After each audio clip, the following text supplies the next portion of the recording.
Hello students, कैसे हैं आप लोग। तो हमारा टॉपिक चल रहा है मांग की अवधारणाएं। आज हम पढ़ रहे हैं बाजार मांग वक्र क्या होता है। देखो, बाजार मांग वक्र होता है कि अलग अलग जो व्यक्तियों के मांग वक्र हैं उन्हीं का योग ही क्या होता है, बाजार मांग वक्र। जैसे बाज़ार की मांग होती है तो बाज़ार की मांग क्या होगी, बाज़ार में जितने भी उपभोक्ता हैं उन सभी उपभोक्ताओं की मांग को अगर जोड़ लें अगर, तो वही क्या होगी, बाज़ार मांग। तो इसी प्रकार जैसे ये एक उपभोक्ता है ये ए उपभोक्ता का मांग वक्र है और ये बी उपभोक्ता का मांग वक्र है।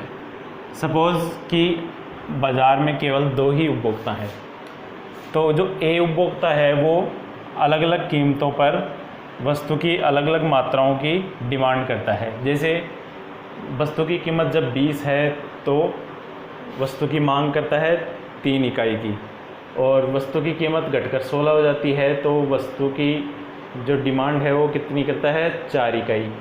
इसी प्रकार कीमत घटकर 12 हो जाती है तो वस्तु की जो मांग होगी वो 5 इकाई की, और कीमत घटकर 10 हो जाती है तो वस्तु की मांग मात्रा होगी 6 इकाई की। इसी प्रकार जो दूसरा उपभोक्ता है बी, वो 20 रुपये कीमत पर वस्तु की 1 इकाई की डिमांड करता है और 16 रुपये कीमत पर वस्तु की 2 इकाई की डिमांड करता है। ऐसे ही अगर कीमत घटकर 12 हो जाती है तब वो वस्तु की 3 इकाई की डिमांड करता है, और कीमत घटकर 10 होने पर वस्तु की 4 इकाई की डिमांड करता है। अब हम इनसे बाज़ार मांग वक्र निकालें तो हर कीमत पर उपभोक्ताओं की जो जो डिमांड है उनको हम क्या करेंगे, जोड़ देंगे। जैसे 20 रुपये पर ए की तो 3 इकाई की डिमांड है और बी की 1 इकाई की डिमांड है, तो हम क्या करेंगे, बाज़ार में 20 रुपये पर जो टोटल डिमांड है वो कितनी हो जाएगी, 3 और 1 बराबर 4। इसी प्रकार जब कीमत घटकर 16 हो जाती है तो 16 रुपये पर ए की जो डिमांड है वो 4 इकाई की है और बी की जो डिमांड है वो 2 इकाई की है। तो बाज़ार में 16 रुपये पर कुल जो डिमांड है वो कितनी हो जाएगी, 4 और 2 6 इकाई। तो इसी प्रकार अलग अलग कीमतों पर हम डिमांड को जोड़ते जाएंगे। जैसे 12 रुपये पर ए की तो 5 इकाई की डिमांड है और इसकी 3 इकाई की डिमांड है, तो बाज़ार में 12 रुपये पर कुल डिमांड हो जाएगी 8 रुपये। इसी प्रकार जब कीमत घटकर 10 रुपये हो जाती है तो ए की डिमांड 6 इकाई की है, बी की डिमांड 10 रुपये पर 4 इकाई की है, तो जब टोटल डिमांड है 10 रुपये पर वो कितनी हो जाएगी, 6 और 4 10। ठीक है, तो हम देख सकते हैं कि इन व्यक्तिगत मांग वक्रों का क्षैतिज योग ही क्या है, बाज़ार मांग वक्र है। ठीक है, अब ये जो बाज़ार मांग वक्र होता है वो इन व्यक्तिगत मांग वक्रों की अपेक्षा थोड़ा कम ढाल का होता है, मतलब इनकी तुलना में बाज़ार मांग वक्र का ढाल कम होता है, ये याद रखने वाली बात है। फिर आगे देखते हैं तिरछी मांग क्या होती है। देखो, तिरछी मांग में क्या होता है कि हम एक वस्तु की कीमत का उससे संबंधित दूसरी वस्तु की कीमत के साथ संबंध देखते हैं। तो इसमें देखें, अन्य बातें समान रहने पर एक वस्तु की कीमत में परिवर्तन होने पर उससे संबंधित वस्तु की मांग में जो परिवर्तन होता है उसे तिरछी मांग कहते हैं। अब यहाँ पर भी ये बात आई है, अन्य बातें समान रहने पर, इसको लैटिन भाषा में बोलते हैं सेटेरिस पेरिबस। ये क्वेश्चन पूछ चुके हैं एग्ज़ाम में कि सेटेरिस पेरिबस का अर्थ क्या होता है। इसका अर्थ होता है अन्य बातें समान रहने पर। इसका मतलब क्या हुआ कि जैसे हमने मांग फलन देखा था, मांग फलन में जो वस्तु की मांग है वो किस पर निर्भर करती है, एक तो वस्तु की खुद की कीमत पर, संबंधित वस्तु की कीमत पर, उपभोक्ता की आय पर और उपभोक्ता की रुचि पर। तो अब तिरछी मांग में हम संबंध किसका देख रहे हैं, एक तो वस्तु की कीमत में और उससे संबंधित वस्तु की मांग में। यानी कि यहाँ पर हम क्या करेंगे, ये तो वस्तु की मांग है और ये दूसरी जो संबंधित वस्तु है उसकी कीमत, इनको तो परिवर्तनशील रखेंगे और जो बाकी हैं उनको स्थिर मान लेंगे। यानी कि वस्तु की खुद की कीमत स्थिर है, उपभोक्ता की आय स्थिर है और उपभोक्ता की रुचि स्थिर है।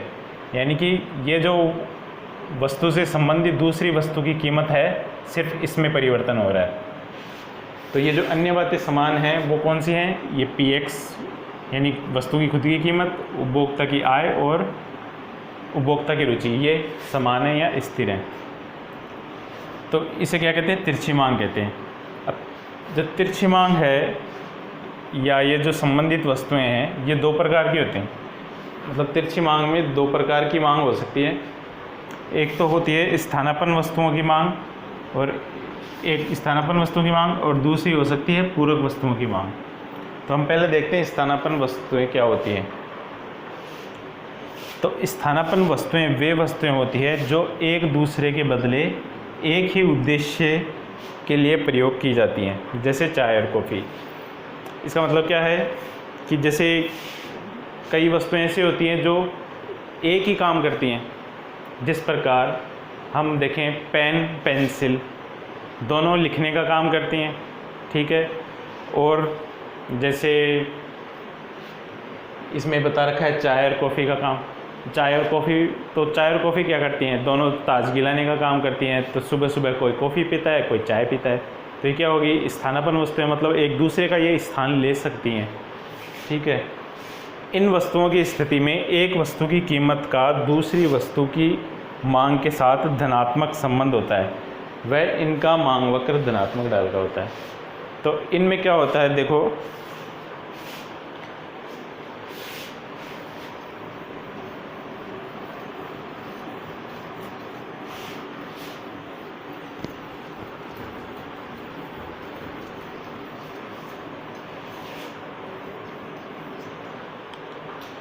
जैसे हम संबंध देखते हैं, यहाँ पर तो हमने ले ली चाय की कीमत,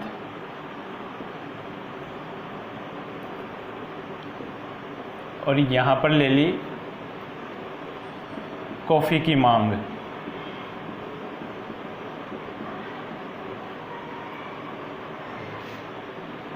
तो ये क्या होगी? अब ये तो एक वस्तु की कीमत और ये दूसरी वस्तु की मांग। अब जैसे जैसे मान लीजिए चाय की कीमत कम होती है, चाय की कीमत कम होगी तो चाय क्या हो रही है? कॉफ़ी की अपेक्षा थोड़ी सस्ती होती जा रही है। तो लोग क्या करेंगे? चाय की मांग को तो बढ़ा देंगे और कॉफ़ी की मांग को कम कर देंगे। क्यों? क्योंकि कॉफ़ी अब चाय की तुलना में थोड़ी महंगी लगेगी, क्योंकि चाय क्या हो रही है? थोड़ी थोड़ी सस्ती हो रही है, क्योंकि कीमत उसकी घट रही है। तो इसलिए जैसे जैसे चाय की कीमत कम होती जाएगी, जो लोग हैं वो कॉफ़ी की डिमांड कम करते जाएंगे, क्योंकि वो अब सस्ती चीज़ खरीदेंगे। क्योंकि चाय सस्ती हो गई इसलिए वो सस्ती चीज़ खरीदेंगे और महंगी चीज़ को छोड़ते जाएंगे। तो इसको हम देख सकते हैं इस प्रकार।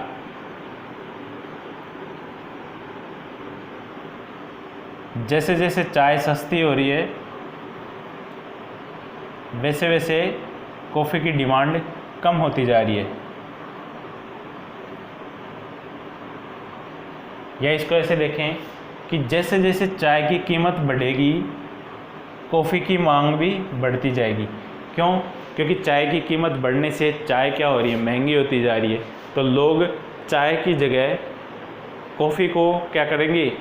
प्रतिस्थापित कर देंगे उसकी जगह, यानी कि कॉफ़ी को यूज़ में लेने लग जाएंगे।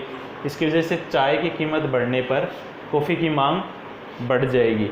इसलिए ये जो मांग वक्र है स्थानापन्न वस्तुओं के लिए, ये कैसा होता है? धनात्मक ढाल का। और ये क्या बताता है? धनात्मक संबंध बताता है। मतलब एक बढ़ रहा है तो दूसरा भी बढ़ रहा है।